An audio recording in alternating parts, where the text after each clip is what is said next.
Hello everyone, कैसे हैं आप। आई होप आप अच्छे होंगे और अच्छे तरीके से पढ़ाई कर रहे होंगे। आज हम लोग इस वीडियो के माध्यम से जो नॉन हिंदी के ऑब्जेक्टिव हम देख रहे थे, ठीक है, उसके संपूर्ण आज हम कोशिश करेंगे कि इस वीडियो में हल हो जाए। तो देखिए, शुरू करते हैं। कर्मवीर तक की हो गया था, आज हम लोग बाल गोविंद भगत से शुरू करेंगे। तो बाल गोविंद भगत के अगर लेखक की बात किया जाए तो राम वृक्ष बेनीपुरी है। कौन है? तो राम वृक्ष बेनीपुरी। ठीक है, अब चलिए इसके हम ऑब्जेक्टिव प्रश्न की ओर चलते हैं। तो देखिए, पहला प्रश्न क्या कह रहा है। बाल गोविंद भगत अपने खेत की पैदावार भेंट रूप में कहाँ देते थे? तो ये हो जाएगा, इसका अगर उत्तर जानने की हम कोशिश करें तो ये क ठीक है, यानी कि कबीर पंथी मठों में। ठीक है, अब आइए अगला प्रश्न देखते हैं। अगर आप लोग को आता रहे तो आप लोग कमेंट जरूर कीजिएगा। बाल गोविंद भगत की परिस्थितियाँ कार्तिक से शुरू होकर किस महीने तक चलती थी? अब ठीक है, तो अब इसको देखिएगा तो ये हो जाएगा फागुन, यानी कि ऑप्शन नंबर घ जो है इसका करेक्ट हो जाएगा। अब आइए आगे देखते हैं। ठीक है, अगला प्रश्न देखिए क्या कह रहा है।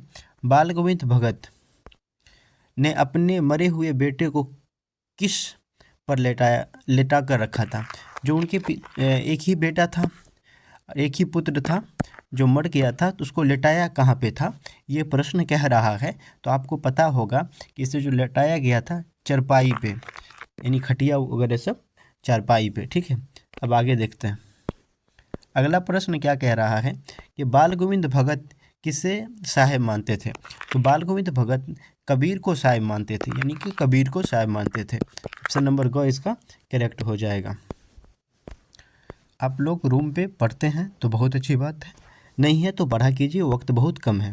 अब आगे देखिए, प्रश्न नंबर 5 क्या कह रहा है। बाल गोविंद भगत की संगति साधना का उत्कर्ष देखा गया था।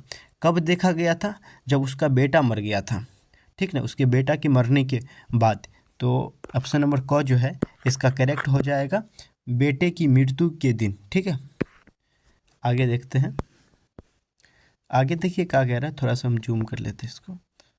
अब देखिए आगे कह रहा है, बाल गोविंद भगत की पुतौह थी, उनका पुतौह कैसी थी, ये हमसे पूछ रहा है, यानी कि प्रश्न में पूछा गया है। तो इसका जो ऑप्शन ग है ठीक होगा।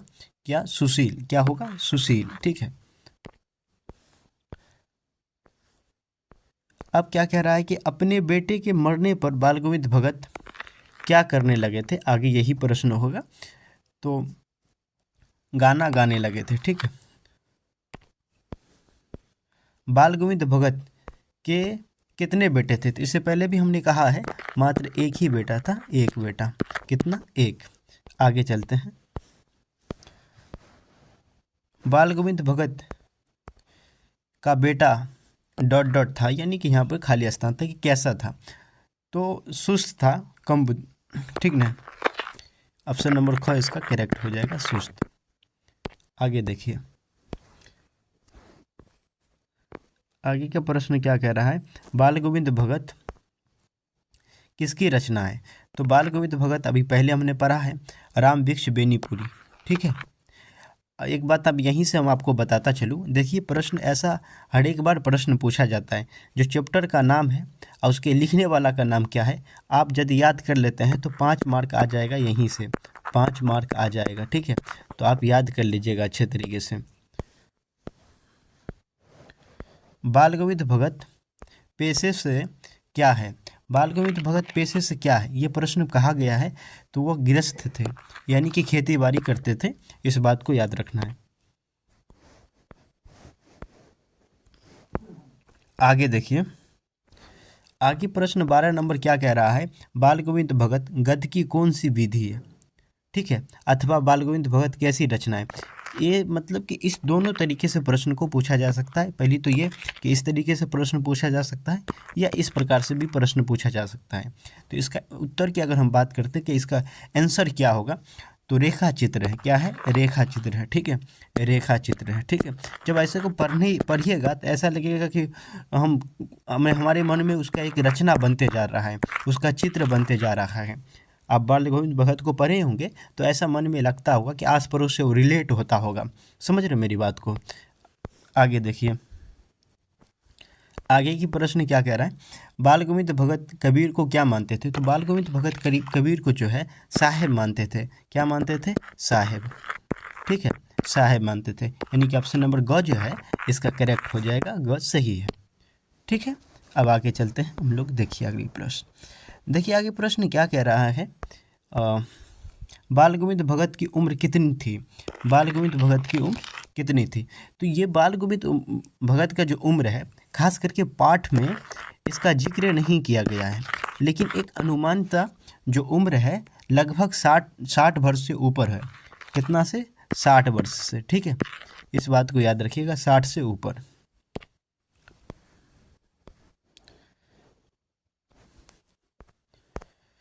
बाल गोविंद भगत कबीर को साहिब क्यों मानते थे। कबीर को साहिब क्यों मानते थे, यहाँ पर ये प्रश्न है। तो कबीर का साहिब मानने के पीछे के कारण क्या था? कबीर के आदर्शों पर चलते थे, इसीलिए उसे क्या मानते थे? साहिब मानते थे। ठीक है, ऑप्शन नंबर ग जो है इसका करेक्ट हो जाएगा कि कबीर के आदर्शों पर चलते थे, इसीलिए कबीर को क्या मानते थे? वो साहिब मानते थे।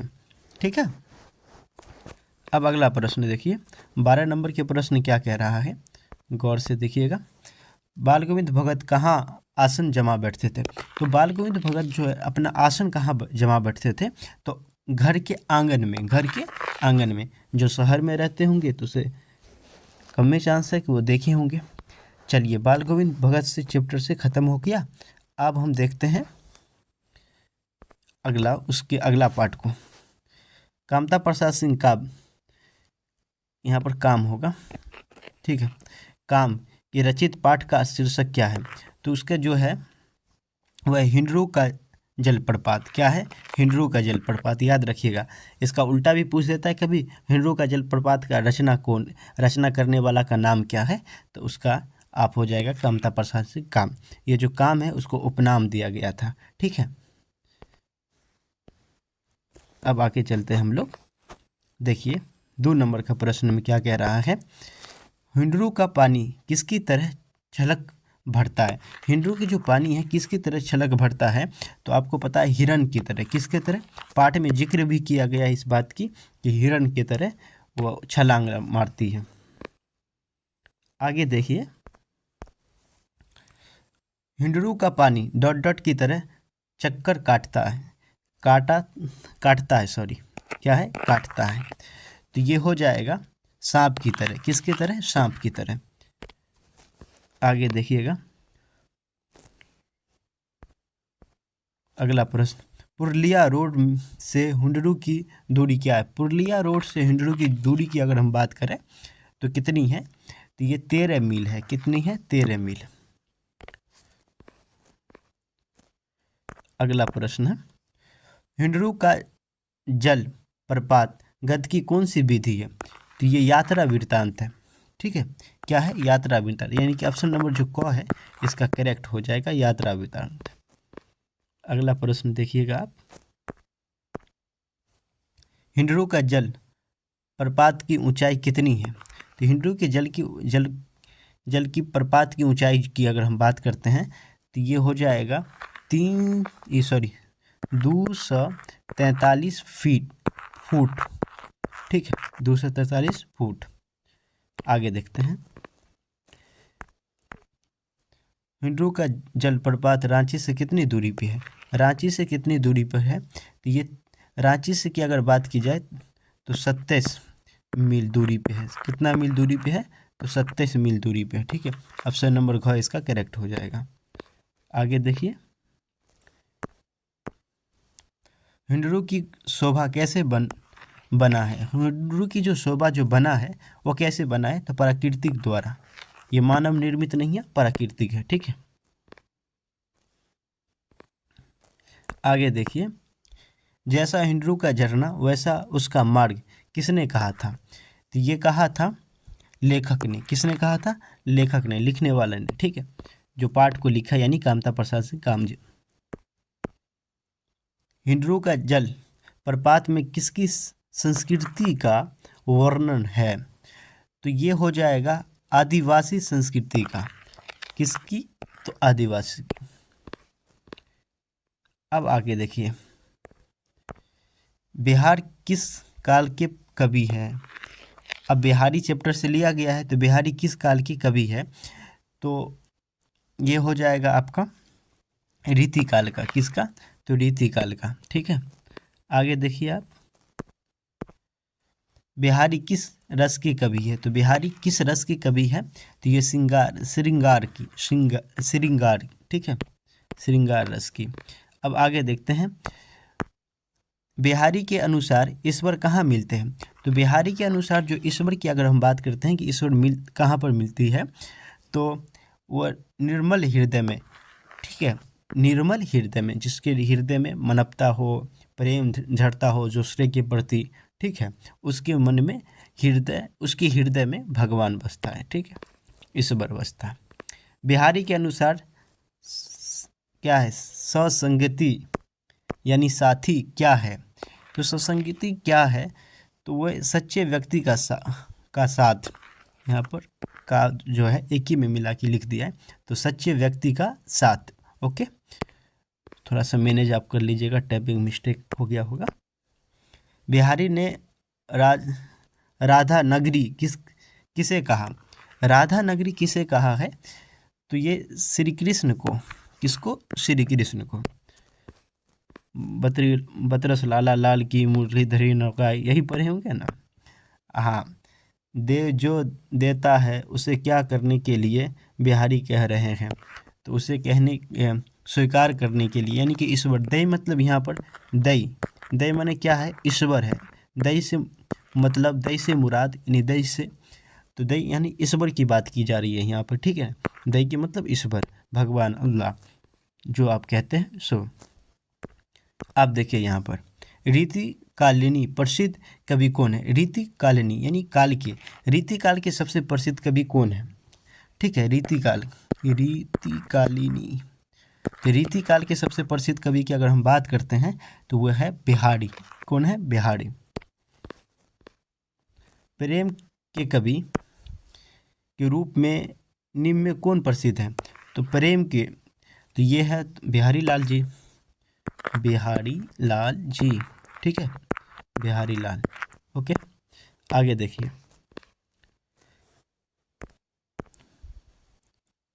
मेरी भाव बाधा हरो राधा नगरी सोय, यह पंक्ति है।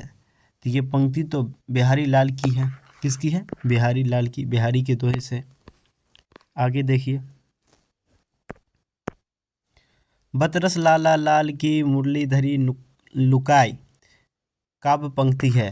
तो ये काव्य पंक्ति किसकी है? बिहारी के दोहे से है। किससे है? बिहारी के दोहे से।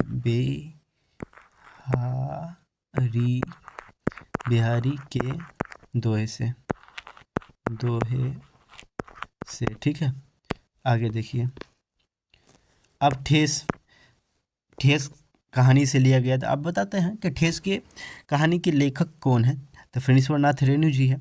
अब यहाँ से प्रश्न, हम जो भी प्रश्न इम्पोर्टेंट है, यानी कि VPI जो प्रश्न यहाँ से जो बनते हैं, जो एग्जाम में पूछे जाएंगे, उस प्रश्न को हम देख लेते हैं। ठेस कहानी में माँ की दुलारी बहू कौन है? माँ की दुलारी बहू कौन सी है? ये बात हमको बतानी है। तो मझली भाभी।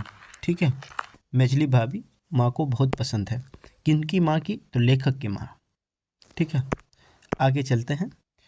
ठेस कहानी में शीर्षन से कौन जली भुनी रहती है? तो ठेस कहानी में शीर्षन से जो, तो चाची जली भुनी रहती है। कौन जली भुनी रहती है? चाची। ठीक है, आगे देखिए, ये क्या है? ठेस है। ठेस शीर्षक कहानी के लेखक कौन है? तो फणीश्वरनाथ रेणु जी है, यानी कि ऑप्शन नंबर क जो है इसका करेक्ट होगा।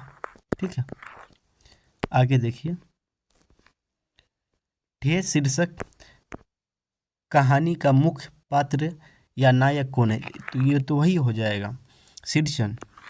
ठीक ना, इसका हीरो कौन है? हीरो तो शीर्षण है ना। ठेस कहानी में कितने पात्र हैं? ठेस कहानी में कितने पात्र हैं? तो ये होगा 5। कितने हैं? 5। याद रखिएगा, ऑप्शन नंबर क जो है इसका करेक्ट हो जाएगा 5। आगे चलते हैं हम लोग। ठेस कहानी कलाकारों के मन की विशिष्टताओं का कैसा वर्णन करती है? तो मार्मिक होगा। ठीक है, ऑप्शन नंबर क जो है इसका करेक्ट हो जाएगा। सॉरी। ठेस कहानी में कहाँ की लोक संस्कृति का प्रभावी वर्णन है? तो किस क्षेत्र का कह लीजिए? तो ये मिथिलांचल की, बुझलिए यहाँ सब, यानी कि यहाँ की बोली है मैथिली, मिथिलांचल की। अब आगे देखिए,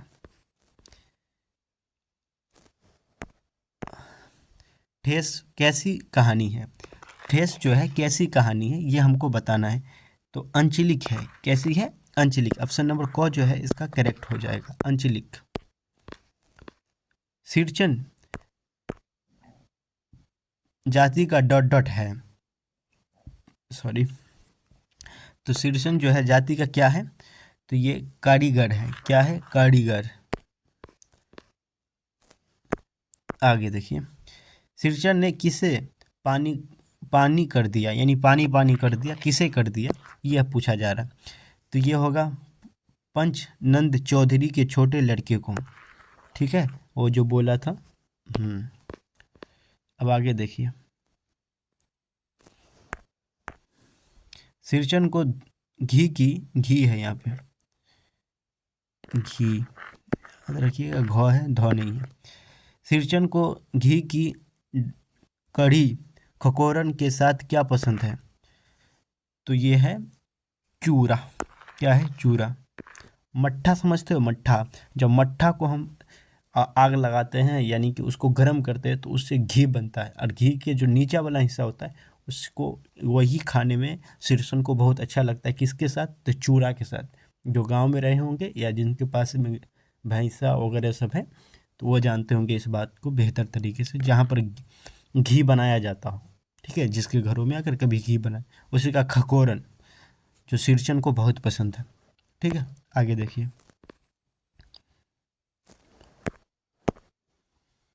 गांव वाले सिरचन को क्या समझते हैं? गांव वाले जो है सिरचन को क्या समझते हैं? चटोर। क्या समझते हैं? चटोर। आगे देखिए, दूसरे दिन किसकी पहली पंक्ति में 7 तारे जगमगा उठे? ठीक है, तो ये हो जाएगा आपको चीक की। किसकी? चीक की। आगे देखिए, महली भाभी सिरचन के सूप में क्या फेंक कर चली गई? मेझली होगा यहाँ पे, मेझली। ठीक है, झली। मेझली भाभी सिरचन के सूप में क्या फेंक कर चली गई? तो ये हो जाएगा बूंदिया। ठीक है, आगे देखिए, फणीश्वर नाथ रेणु कैसे कलाकार थे? तो ये हो जाएगा एक लोक मोनोक।